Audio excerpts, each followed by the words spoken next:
What's up, Raptor fans? Andre Lindo back again with another Raptors Barbershop Talk recap video. And man, oh man, this was not a good game. Anyways, Raptor video coming up. Boom!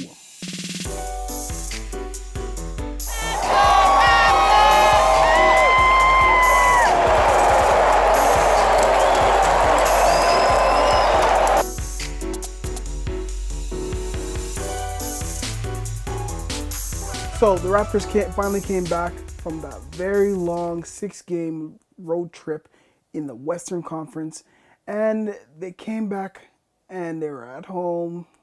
It's ready. They're ready to take this season to another level, and they come out flat against the Washington Wizards, a John Wall-less Washington Wizards.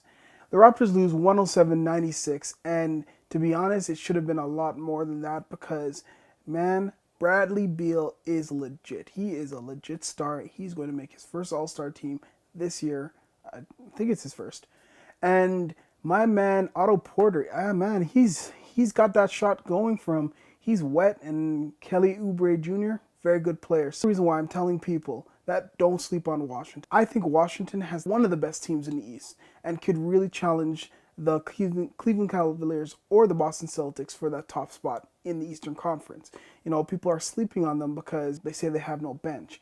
And what I saw today is a bench that's actually they're easy to play with. They move the ball. Yes, they got into some tough spots when the Raptors started to build their comeback. But to be honest, the team is very good, and John Wall is such a dynamic player. And Bradley Beal, the way he plays, great teams. Let's get back to our key points. So key point number 1, DeMar DeRozan. He struggled this game. 8 for 21 from the field. He missed so many free throws. He was 0 for 5 from three-point range. My love affair with him shooting the three-pointer just went bleh. But he did have 24 points, 4 rebounds, and 3 assists. But the thing about it is, DeRozan really needed to really step up. Like I said in the last game, if DeRozan and Lowry are playing well, it's gonna be a trickle-down effect. And these guys are going to play up to the level that they play. But if you are not playing to a hot level, it's really difficult to have the other bench players rise up to the occasion. Point number 2, the refs. Oh my gosh, what is going on here? Tight on it, and then Lowry gets a technical foul from J.B. Derozen, the official. Now he just gets thrown out. Did he just get thrown out? That's hard to believe that he'd do that. This is the second straight game that the referees have been very, very bad, especially giving calls to the Raptors, especially our Raptors big men. And Kyle Lowry gets kicked out of the game for what? Telling the ref that he made a bad call? That is disrespectful, and I think the league needs to really address this, especially with that rookie ref.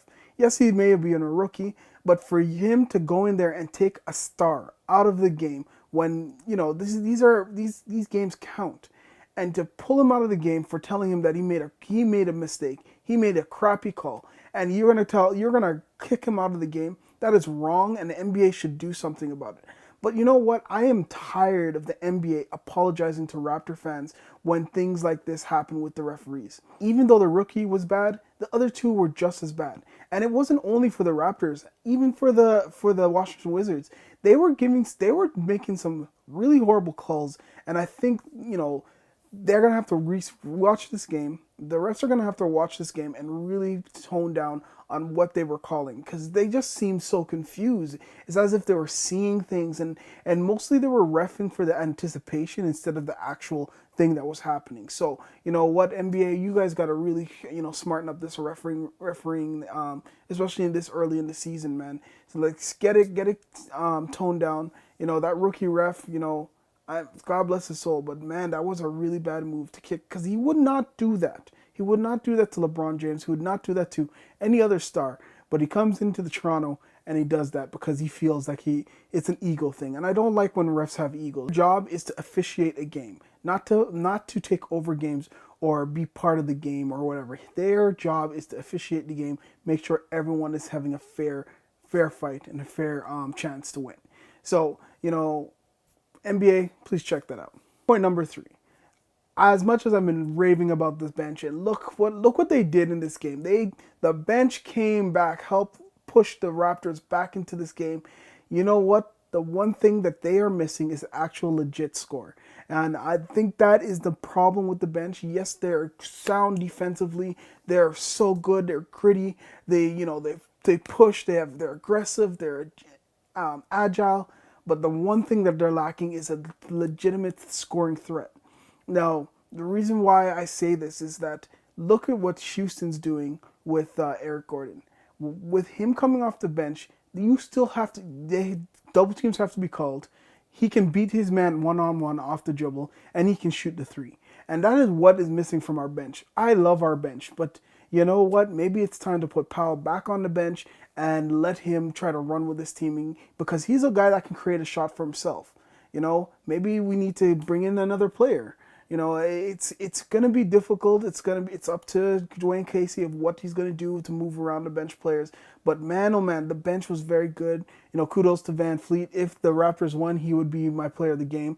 I know people are not really liking his game, but he's poised, very professional. He keeps the ball. He doesn't do silly turnovers. He just makes sure that he does his job. And he came in with extended minutes with Kyle Lowry out, and really helped them get back into this game. Raptors defense is really good, but I wish they would play defense like that 48 minutes. But you know who plays defense like that? It's the bench. Lastly, it's not a key point, but Serge Ibaka is struggling. Defensively, is one-on-one defense, he is struggling. And yes, he makes those spectacular blocks and stuff like that, but one-on-one defense in the paint or on the perimeter, he struggles. And sometimes I feel like he's lost on offense. Yes, he can shoot the three, he can shoot it, but my problem is, and this is what I've always talked about, yes, I like the stretch fours are what is going on in today's NBA. But my thing is, if Serge Ibaka is on the three-point line all the time, who's grabbing rebounds? And JV is not as athletic as Serge Ibaka. I think Serge Ibaka needs to grab more rebounds. He needs to play defensively and be a rim protector. Stay down there and then occasionally come out for threes. Because it's not hard to guard him now. He's struggling with his shot. So why not? Okay, your shot's not working. Start rebounding the ball. Start blocking shots. He did one play that I was so happy about, where he pump faked and then drove to the basket. You know what? If he does that, he's gonna get he's gonna get fouled immediately because he's such a big guy, and he's a very good finisher. So these are things that I'm wishing. I know he loves to shoot his three-pointers, man, but I'm really wishing that he would take the ball to the rim, he'd play a little bit more around the basket, and rebound more. Anyways, thank you guys for watching this video. Like, share, and subscribe. Subscribe should be right there. And subscribe to the video and share it with others that you want to have a discussion. And look, put a comment below. Let's talk about this. What can the Raptors improve? So tell me, what can the Raptors improve in the next game? I think Chicago's coming in on Tuesday or Wednesday. Let's see what they can do, and let's see what changes that they can make to make our team better. Guys, it was a horrible night watching that game, except when they started coming back, but I still love our Raptors. Until the next time, keep fit and have fun.